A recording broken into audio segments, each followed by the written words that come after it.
के खुशी लुटावलस जकरा खातिर जान से ज्यादा मान के। कैसन सिला मिलल बा देखा एक सच्चा इंसान के। कैसन सिला मिलल बा देखा एक सच्चा इंसान के। कैसन सिला मिलल बा।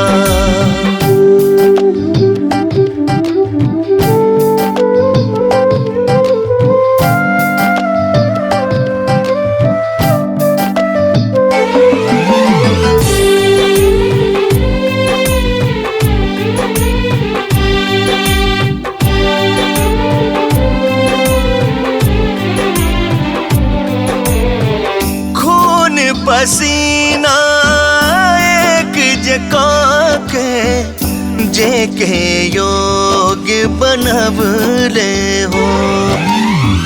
पाले सफलता निष्ठुर बन के उनका के ठुकरावले हो।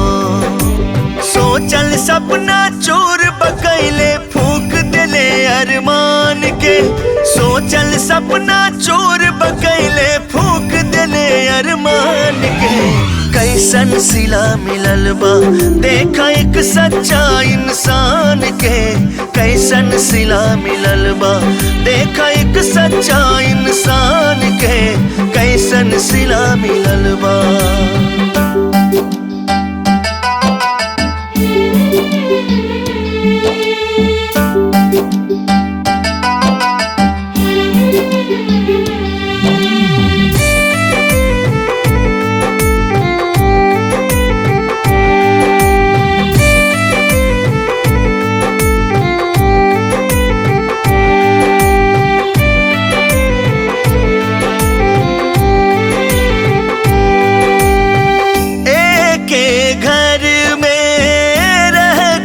संगे होली के रंग लगवले हो।